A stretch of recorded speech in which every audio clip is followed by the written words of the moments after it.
Shalom Bapak Ibu dan saudara-saudari sekalian, jumpa lagi dengan saya Pendeta Ampilas MP Aritodang.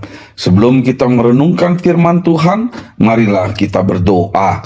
Damai sejahtera Allah yang melampaui segala akal, itulah yang memelihara hati dan pikiranmu dalam Kristus Yesus. Amin. Nas Alkitab yang ditetapkan menurut almanak gereja kita tertulis dalam Efesus 2 ayat 22. Di dalam Dia kamu juga turut dibangunkan menjadi tempat kediaman Allah di dalam Roh. Tema menjadi tempat kediaman Allah. Bapak, Ibu, dan saudara-saudari sekalian yang dikasihi Tuhan Yesus, jika binatang-binatang buas memiliki liang dan burung-burung memiliki sarang, maka manusia pun memiliki rumah untuk tempat kediamannya. Rumah itu ada yang besar dan ada yang kecil, ada yang sepi dan ada yang ramai. Namun seperti apapun rumah itu harus tetap berfungsi sebagai tempat kediaman. Sayangnya, sejak dahulu sampai sekarang selalu saja ada rumah tinggal yang tidak berfungsi sebagaimana mestinya. Padahal banyak di antara rumah-rumah itu yang dibangun dengan megah, besar dan indah, namun justru tidak dihuni atau malah tidak dipakai untuk tempat kediaman. Sama seperti dalam bahasa Ibrani, dalam bahasa Batak pun rumah itu dapat diartikan dengan jabu dan bagas. Tetapi yang pasti, arti dari kedua kata itu dapat juga berbeda. Jabu selalu diartikan dengan rumah dalam bentuk benda atau bangunannya. Sedangkan bagas dapat juga diartikan dengan keluarga yang terdiri dari suami, istri, dan anak. Karena itu dalam bahasa Batak kalau ditanya, "Nungamar jabu ho?" artinya adalah, apakah kamu sudah punya rumah dalam bentuk bangunan. Sedangkan kalau ditanya, "Nungamar bagas ho?" artinya adalah, apakah kamu sudah berumah tangga atau berkeluarga. Namun rumah itu tetap rumah, baik dalam bentuk bangunan maupun dalam bentuk keluarga atau rumah tangga. Rumah itu tempat kediaman kita untuk berkumpul dan bersatu di dalam kasih sayang. Begitu juga dengan rumah Allah atau tempat kediaman Allah, di mana Allah itu hadir dan berdiam di dalam rumahnya, menjadi tempat berkumpul atau bersatunya orang-orang percaya dengan Allah di dalam kasih setia Allah. Dalam pemahaman Perjanjian Lama, rumah Allah itu adalah bait Allah dan tempatnya di Bukit Sion di Yerusalem. Bait Allah itu dibangun pertama kali oleh Raja Salomo dan diruntuhkan serta dibangun kembali sampai 3 atau 4 kali.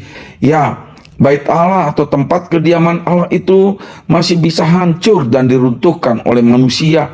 Tetapi di dalam pemahaman Perjanjian Baru, rumah Allah itu telah berubah menjadi tempat berkumpulnya orang-orang yang percaya kepada Yesus Kristus, yaitu gereja yang dibangun oleh Roh Kudus. Gereja itu pertama kali bukan diartikan dalam bentuk bangunan. Justru gereja itu adalah perkumpulan atau persekutuan orang Kristen. Nas renungan kita ini adalah bagian dari ajaran atau nasihat Paulus kepada jemaat di Efesus.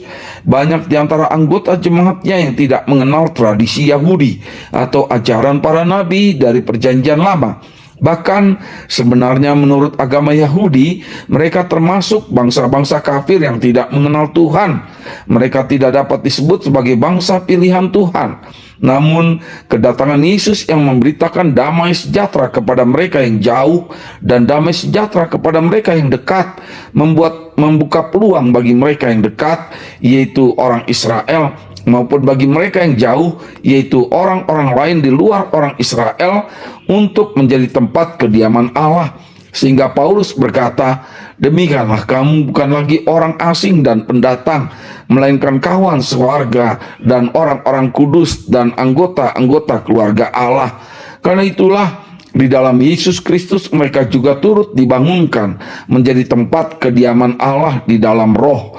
Demikianlah Bapak, Ibu, dan saudara-saudari sekalian, sesungguhnya bangsa kita pun tadinya tidak termasuk bangsa pilihan Allah, namun sama seperti bangsa-bangsa lain yang menerima kesempatan untuk menerima damai sejahtera Kristus, maka kita pun turut dibangunkan menjadi tempat kediaman Allah di dalam roh.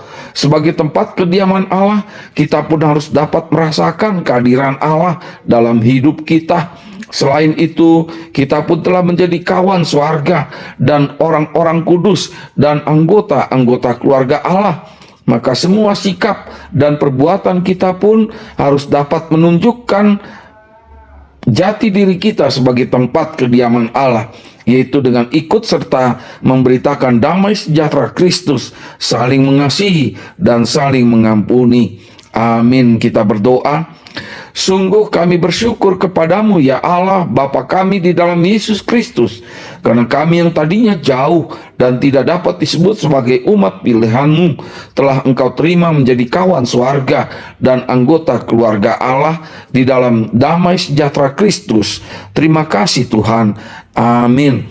Bapa kami yang di sorga, dikuduskanlah namamu, datanglah kerajaanmu, jadilah kehendakmu di bumi seperti di sorga. Berikanlah kami pada hari ini makanan kami yang secukupnya, dan ampunilah kami akan kesalahan kami, seperti kami juga mengampuni orang yang bersalah kepada kami.